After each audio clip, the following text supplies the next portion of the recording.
आप सब? उम्मीद करते हैं अच्छे होंगे, मस्त होंगे, स्वस्थ होंगे। स्वागत है मेरे YouTube चैनल टीच विथ आशा पर। आज का हमारा टॉपिक है वर्णमाला। आज हम वर्णमाला के विषय में विस्तृत जानकारी प्राप्त करेंगे। तो आइए हम देखते हैं कि वर्णमाला किसे कहते हैं। सबसे पहले हम वर्णमाला के विषय में जानेंगे कि वर्णमाला क्या है। तो वर्णमाला को पारिभाषिक रूप में हम ये कहते हैं कि वर्णों के उच्चारण समूह को या वर्णों के व्यवस्थित क्रम को वर्णमाला कहते हैं। वर्णों के जो है उच्चारण समूह को या वर्णों के व्यवस्थित क्रम को वर्णमाला कहते हैं। अब आता है वर्ण। वर्ण के विषय में हम थोड़ा सा जानेंगे कि वर्ण क्या है। जिसका जो है खंड नहीं होता है, जिसे हम तोड़ नहीं सकते, उसे हम वर्ण कहते हैं। जिन वर्णों को जो है हम तोड़ नहीं सकते या जिन वर्णों को तोड़ा नहीं जा सकता है, जिसका कोई खंड नहीं होता है, उसे जो है हम वर्ण कहते हैं। हिंदी में वर्णों की संख्या 52 होती है। हिंदी में वर्णों की संख्या जो है 52 होती है। अब आता है वर्ण का एक दूसरा रूप होता है ध्वनि।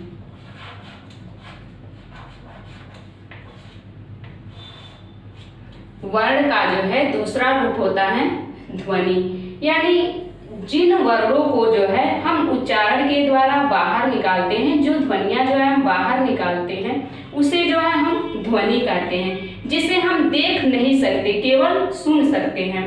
और इसी ध्वनि को यदि हम लिख करके प्रकट करते हैं, जैसे अ, ई, तो इसको जो है हम वर्ण कहते हैं। यानी इसी ध्वनि के लिखित रूप को जो है हम वर्ण कहते हैं और मौखिक रूप को जो है हम ध्वनि कहते हैं। आपके एग्जाम में ऐसे क्वेश्चन पूछता है कि भाषा के लिखित रूप को क्या कहते हैं और भाषा के मौखिक रूप को क्या कहते हैं। यदि भाषा के लिखित रूप को पूछता है तो उसका आंसर हम वर्ण लिखेंगे। लिखित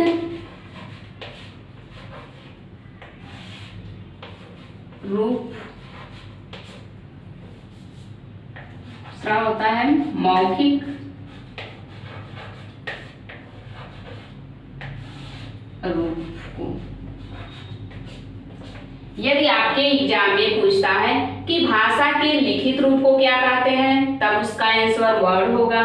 यदि आपके एग्जाम में पूछता है कि भाषा के मौखिक रूप को क्या कहते हैं, तब उसका आंसर ध्वनि होगा। और यदि आपके एग्जाम में पूछता है कि भाषा की सबसे छोटी इकाई कौन सा है, तो या तो आंसर में वर्ण दिया रहेगा या ध्वनि दिया रहेगा। कोई एक ही दिया रहेगा, या तो वर्ण दिया रहेगा या तो ध्वनि। भाषा की सबसे छोटी इकाई को जो है वर्ण या ध्वनि कहते हैं। अब देखिए यहाँ पे हमारा 4 क्वेश्चन बन रहा है और 4 क्वेश्चन का आंसर भी दिया हुआ है। पहला, वर्णमाला किसे कहते हैं? तो भाषा वर्णों के उच्चारण समूह को या वर्णों के व्यवस्थित क्रम को वर्णमाला कहते हैं। दूसरा क्वेश्चन है हमारा कि हिंदी में वर्णों की संख्या कितनी होती है? तो हिंदी में वर्णों की संख्या जो है 52 होता है। तीसरा है कि वर्ण किसे कहते हैं या भाषा के लिखित रूप को हम क्या कहते हैं? तो भाषा के लिखित रूप को हम वर्ण कहते हैं। और भाषा की मौखिक रूप पूछता है तो भाषा के मौखिक रूप को जो है हम ध्वनि कहते हैं। अब आइए हम पढ़ते हैं वर्ण के प्रकार। वर्ण कितने प्रकार के होते हैं? वर्ण के प्रकार।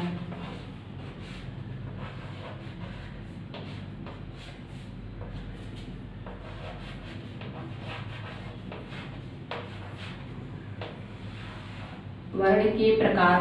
वर्ण जो है हमारा 2 प्रकार का होता है। पहला है स्वर, दूसरा है व्यंजन।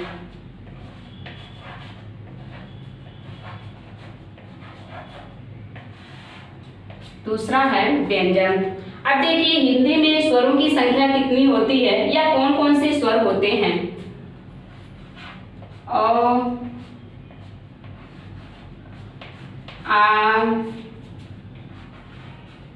ई उ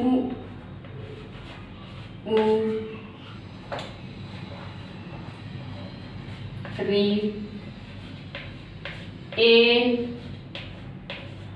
ऐ ओ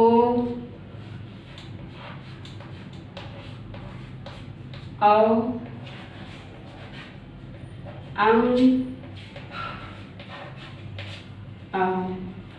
इस तरह जो है स्वरों की संख्या 13 होता है और स्वरों की संख्या 11 भी देता है। अभी हम बता रहे हैं कि कैसे 11 होता है, कहाँ पे 11 होता है और कहाँ पे 13 होता है। दूसरा है हमारा व्यंजन क। व्यंजन जो है जहां पे भी हम लिखते हैं, जैसे क के नीचे हलंत, ख के नीचे हलंत, जहां पे वर्णों के नीचे हलंत लगा होता है उसे जो है हम व्यंजन कहते हैं। तो आइए हम पहले स्वर के बारे में जानते हैं। सबसे पहले जानेंगे कि स्वर किसे कहते हैं।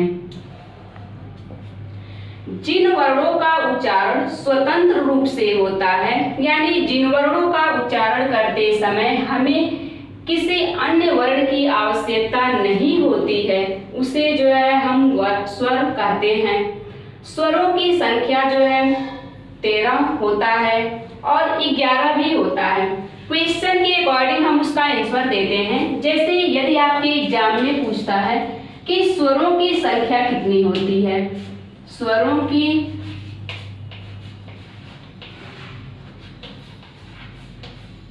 संख्या, तब जो है उसका आंसर 11 होता है।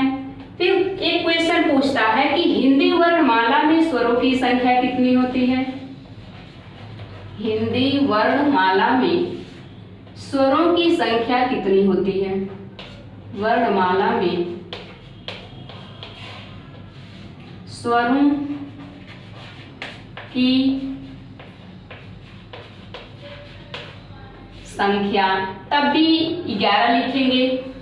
और यदि पूछता है कि कुल स्वरों की संख्या कितनी होती है,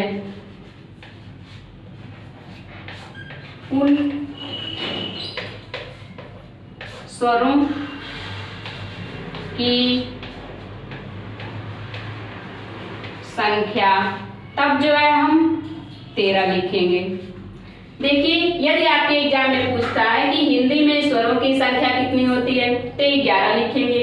यदि पूछता है कि वर्णमाला में स्वरों की संख्या कितना होता है तो 11 लिखेंगे। और यदि कुल स्वरों की संख्या पूछता है तब जो है हम 13 लिखेंगे।